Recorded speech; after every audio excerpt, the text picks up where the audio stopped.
Hey guys, it's Meg. What's up? What's poppin'? Welcome to the podcast. Every year, some of us create a vision board to manifest the new year. But how did this start? And I have two sources, but before I dive into those two sources, I was actually seeing on some sources that it was saying vision boards actually went back to ancient Egypt with the hieroglyphics, and that's how many people were predicting their future.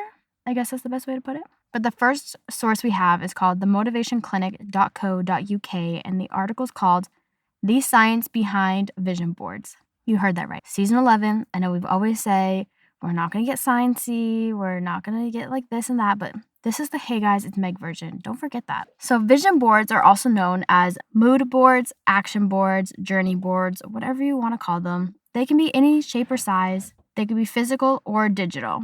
They are all pictures or phrases of things you want to come true.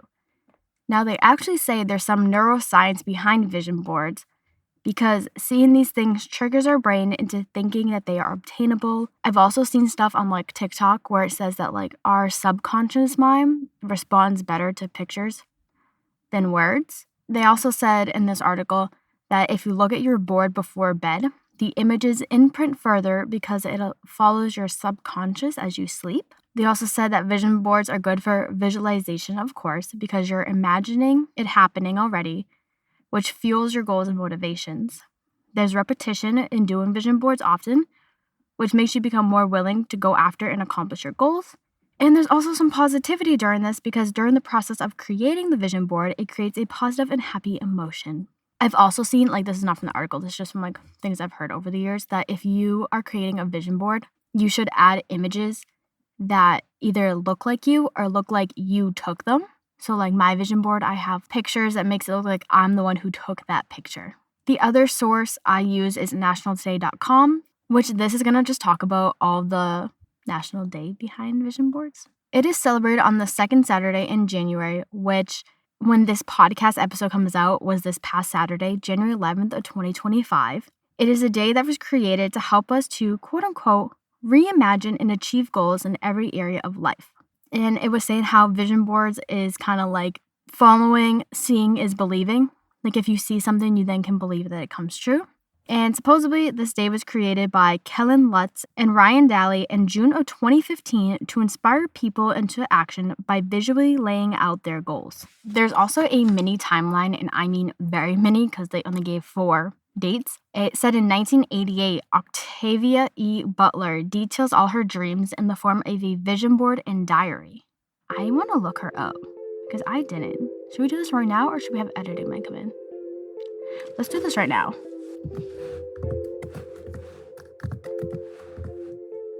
Let's see who Octavia E. Butler was.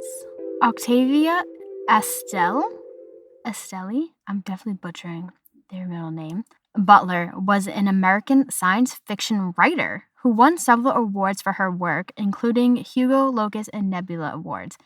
In 1995, Butler became the first science fiction writer to receive a MacArthur Fellowship. She was born in Pasadena, California, and was raised by her middle mother. She was born June 22nd, 1947, and died February 24th of 2006. She was only 58 years old. That's so sad. Her cause of death was falling. Her most popular book is called Kindred. She has a science fiction vampire novel called Fledgling. Oh, we might need to read her books. That's so cool. She was the first published Black female science fiction writer. Go off, Queen. Oh, we really need to read her writing. Let's see if we can find her vision board. Wow, her vision board was just words. For example, one of her sentences was, I write best-selling novels. My novels go onto the bestseller list. She was literally using affirmations and manifesting. Oh my goodness, this is so cool. We need to read one of her books. Yeah, she was using manifestation techniques before manifestation was a quote-unquote thing. That is honestly amazing. And we need to read her books now. Hey, what's up? It's Editing Meg, and I tried looking up to see if there's an actual date to Octavia's vision board, but it was just saying 1988. But I did see someone call it a verbal vision board. You can actually see an image of our handwritten vision board when you Google it, which is really cool. Check it out. And now that we skirted longer, the next timeline is 2008. It said that Oprah envisions Obama's election. Apparently, Oprah put on her vision board Obama winning the election. In 2009, Law of Attraction documentary recommends the use of vision boards as a tool to achieve your dreams, which now I need to watch this documentary.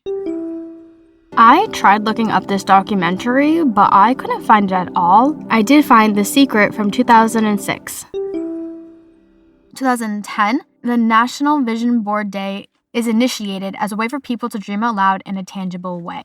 And then some frequently asked questions is what should be on your vision board? Vision boards can include anything that will inspire you. I also saw a TikTok recently that said your vision board should be more images than words because your subconscious picks up and remembers and recognizes pictures over words. But that doesn't mean you can't put words on it, because I have some words on my vision board. And like I said before, your vision board should look either like you or it should look like you took the picture, which I believe because I did that and 90% of my board came true. You should also put things on your board that you actually like and want, and don't base your board off of trends or on what everyone else is putting on theirs. So don't feel pressured to put something on your board that all your friends did if you don't want it. The benefits are you visualize your goals, and it says that our minds remember and grow stronger with images. But yeah, did you know that about vision boards? Do you make vision boards? This is my second year making a digital vision board, and then I use Pinterest, which is another good way to make a vision board because you can make a board specifically for it. And then you can make a collage off Pinterest now, which is so cool. I love Pinterest. This is not sponsored by Pinterest, but I'm just saying, Pinterest, hello. You know what else you can do on iPhones? You can create a Pinterest widget and have it cycle through images on a specific board. So I did this for my 2025 vision board, and the images change out hourly, and it is so fun to watch. And then I take that collage and I make it my lock screen on my phone, I make it my wallpaper on my laptop, I make it my lock screen on my iPad, so it's like I'm constantly able to look at my vision board. If I'm checking the time, it's there in the background. And I'm going to bed, I'm checking the time, setting my alarms, listen to my meditations, whatever, it's there. So it's like you're always able to see it. I've also seen some people make vision boards specifically for a season or a month too. So you don't have to make one just for the whole entire year, which I think is kind of fun. I kind of have been debating about either making monthly vision boards or seasonally vision boards and then using that as a background too on my phone and iPad. But I don't know, I'm getting a little lazy. But what about you? Do you like vision boards? Do you believe in vision boards? Because there is science behind them. So the next time the new year rolls around and you're debating making a vision board, why not? Let's do it for funsies. You never know. It could have come true. It might not come true, but they're still fun to make and see every single day. Thank you for tuning into this week's episode of Hey Guys, It's Meg. You can follow Hey Guys, It's Meg _podcast on Instagram for updates and good times. Come back next Monday where we're going to talk about the 2025 trends that we mentioned in episode 1. We're doing it next week for sure. I'll see you on the flip side. Peace out, Girl Scouts.